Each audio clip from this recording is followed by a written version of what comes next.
Alright, so today I want to introduce you to the lesser ball python. You may have heard of the lesser. It's one of the most popular genes in ball pythons. As a matter of fact, I went over to morphmarket.com and looked. There are over 10,000 lessers that have been posted and for sale over on Morphmarket. It's kind of like the eBay of ball pythons over there. It's pretty amazing. And the thing I like about the lesser is that it works really well with a lot of different genes, makes some really amazing combos. And the lesser by itself is really bright and has a lot of high contrast in a lot of cases. As a matter of fact, if you work it in with most genes, it really keeps its brightness and the really high contrast colors between the different colors on the ball python. Makes for some really impressive combinations. And if you actually take two lessers and breed them together and make the super lesser, you actually get an all-white snake with blue eyes, which is pretty amazing. So today I'm going to jump over the internet and I want to show you the potential of the lesser ball python. Alright, so I'm going to jump over here on morphmarket.com, and this is what a lesser looks like. Pretty impressive just as a standalone morph. You can definitely tell the difference between a lesser and the normal classic wild type ball python. As a matter of fact, the lesser looks a lot like the Mojave. As a matter of fact, if you actually line them up side by side, some people actually be hard pressed to actually pick out the difference between the lesser and the Mojave. And usually on the Mojave, it's actually a little bit darker right on top of the snake. As a matter of fact, this one almost looks like a Mojave. It's really dark on top. Sometimes the lessers are a little bit faded, a little bit not quite as dark as this one, and the Mojaves are actually a little bit more yellow as far as the line right up on top. And even though the two morphs look really similar as standalone morphs, they make completely different visual effects when you mix them in with other genes. They're definitely two different genes.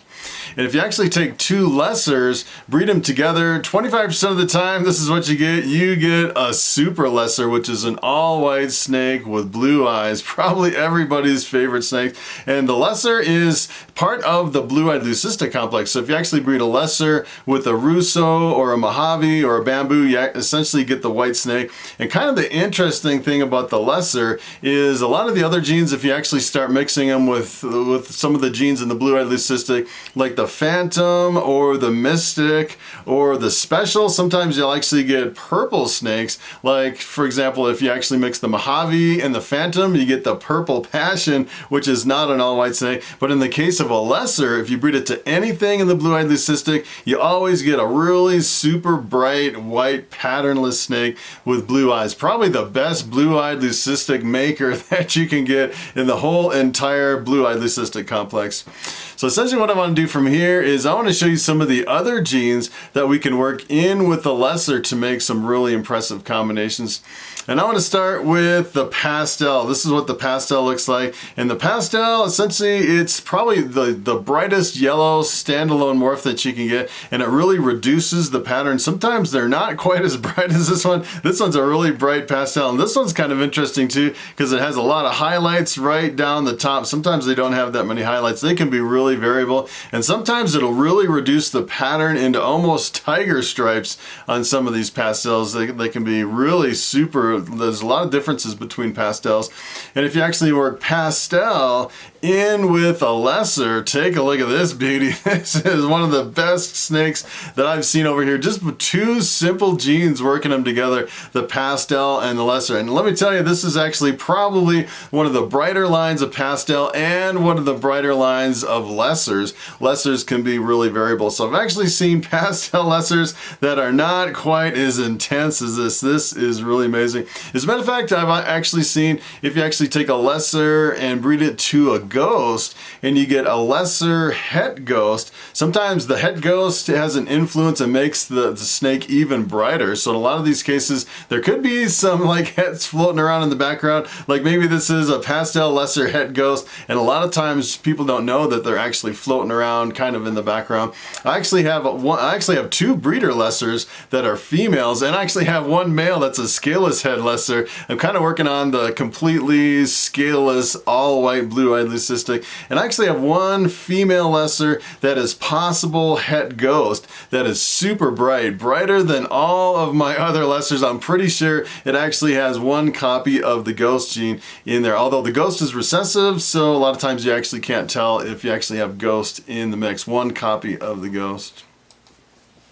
So take a look at this. This is actually the Super Pastel lesser. So this is the Pastel lesser with 2 copies of the Pastel gene. The Pastel is co-dominant, and it completely transforms the color and the pattern of the snake. Makes for a really impressive combo. And the Super Pastel, essentially what it does is if you actually have 2 copies of Pastel, it really jumbles up the pattern. And a lot of times it brings in a lot of white in combination with kind of a brighter, almost a faded yellow. You can also see, you know, the Super Pastel bringing in a lot of the highlights and the white. And a lot of times with the Super Pastel, you'll also get like a faded head on the Super Pastel. So you can definitely tell all the genes are in this mix. So here is an Orange Dream. The Orange Dream can be extremely variable as well. Sometimes you can have kind of a low intensity Orange Dream. Sometimes you can have a really high intensity, super bright Orange Dream. And this is what happens if you work Orange Dream into the lesser. Take a look at this. It really cleans it up. And I'd say this is kind of like a middle of the road Orange Dream. I've seen some that are really super bright and some that are a little bit more browned out. But you can definitely see the lesser in this case is really keeping the contrast and the brightness, just really holding its ground with every single combo that you work with. It doesn't even matter if your Orange Dream is a super high intensity Orange Dream, you will still make some really awesome snakes breeding it to a lesser. So here is an Enchi ball python, another really popular morph in the ball python industry. And essentially what Enchi does is it reduces the pattern, it kind of reduces all of your alien heads. Sometimes it gives you kind of like, almost like the tiger stripes on an Enchi. And a lot of times what it'll do, it'll actually, especially in combos, it'll bring out a lot of the oranges, kind of a yellowish orange when you mix it in with a lot of combos. And here's what happens if you mix Enchi in with a lesser. Take a look at this beauty. It's pretty amazing. You work all these genes into the lesser and you can make some really outstanding combinations that really, you know, kind of, in this case, the Enchi really reduces the pattern, kind of jumbles it up, and you still have a lot of the high contrast from the lesser. And as you could definitely tell, in this case, the Enchi is bringing out a little bit more orange in the snake. Makes for a really impressive combo. So here is the spider. When it comes to spider, you kind of have to be careful because if you actually breed 2 spiders together, you can, a lot of people actually consider it to be a lethal combination. So if you have 2 snakes that even contain spider, you really want to avoid breeding those 2 together, because I've actually seen in some cases where people will report that the super spiders will start developing in the eggs, and I've actually heard it's an all-white snake, and they'll actually die in the egg before it hatches. And I've also heard some rumors that people have actually produced some super spiders, which is kind of interesting in some of these cases. You know, you kind of have these problems at the beginning, and then later on you find out, hey, maybe it's not a problem in all cases, which is, you know, once you start breeding, you know, tens of thousands of snakes, you really find out some fine, intricate details of some of these morphs. So this is what happens if you breed spider in with a lesser. Take a look at this beauty. That is really awesome. I really love how the lesser really kind of lightens the background. I've actually seen some that would almost looks like it's axanthic working lesser into the spider, just really reducing the color and keeping the crazy pattern of the spider. Makes for amazing combo. And I wanted to show you one other combo with the spider, the lesser, and the Enchi. Take a look at this. This is actually the lesser spider Enchi. And when you start working spider and Enchi together, it makes for some really impressive combos. And then you add the lesser on top of it, and it really lightens it and enhances the, you know, really enhances the definition of the entire snake. And this is actually also called a lesser stinger bee, if you were wondering about some of the other names for some of these combos. So the spider and the Enchi is called a stinger bee, and you know, a lot of people will call this the lesser stinger bee or the lesser spider Enchi. So here is the yellow belly, and when it comes to sleeper morphs, I'd say yellow belly is the king. Sometimes when you have a yellow belly, you can't even hardly tell the difference between a yellow belly and a normal, although there are some really fine markers you can actually look at, you know, to kind of pick them out. And one of the ones I kind of wanted to show you in this one, it took me a while to actually find this picture, but I wanted to show you the belly of a yellow belly. And a lot of times you'll actually see people, hey, they say, hey, I have this yellow belly for sale. Take a look at the belly, and you're not really looking looking for the yellow belly. The yellow belly. A lot of cases they aren't yellow. If you look at this one, it's not really that yellow, but what they're really showing you is on either side of the belly, it's kind of has this really busy pattern on either side of the belly, and that's a strong indicator that you actually have a yellow belly. And a lot of times you'll actually have some flames coming up the sides, like right here, and a lot of times you'll actually have kind of like a faded out spot on top of the head, and sometimes you can't really see it on this one. You'll have a little stripe right on top of the tail, right on the very back end of the tail. Those are all really subtle markers for yellow belly. And if you actually work with yellow belly into a lot of combos, it really brightens and enhances. Sometimes it can make some super bright yellow snakes working yellow belly into the mix. And here's what happens if you work yellow belly into a lesser. Take a look at this. This is really awesome. You can definitely tell the yellow belly is in there. It makes a huge difference compared to just the lesser. Really brings out a lot of the yellow in the snake.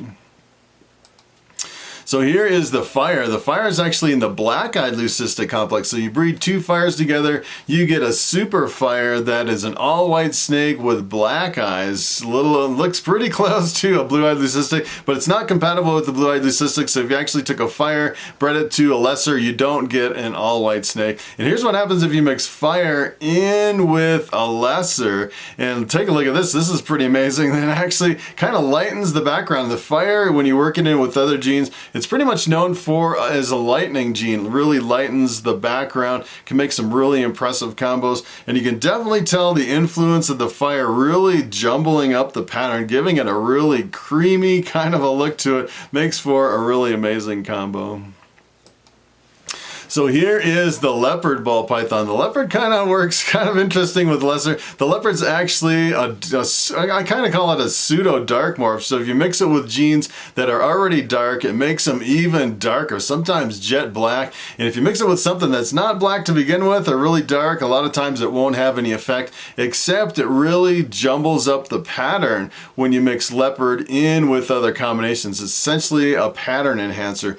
And here's what happens if you mix leopard in with lesser. Take a look at this, and it's kind of interesting. The two work together to make a striped snake. You actually get this really strong stripe right down the back of the snake. And if you're actually going for, you know, any combination and you want to put stripes on top of that snake, you can mix lesser and leopard both into any combination, and in most cases you'll actually get a really strong stripe right down the top of the snake. As a matter of fact, if you're working with other genes, sometimes you can get like 2 or 3 stripes. Make some really impressive combinations. So here is the pinstripe, one of my favorite genes. The pinstripes is actually a dominant mutation. So you breed it to something else, half the offspring come out as pinstripe. And here's what happens when you work pinstripe in with the lesser. And actually, if you actually take a look at the pinstripe, it's a really kind of a gold color. You mix it in with the lesser and take a look, it kind of wipes out all the gold color and gives you this really amazing cream color all through the snake. It's pretty amazing. This is actually also called the kingpin, which is the lesser pinstripe.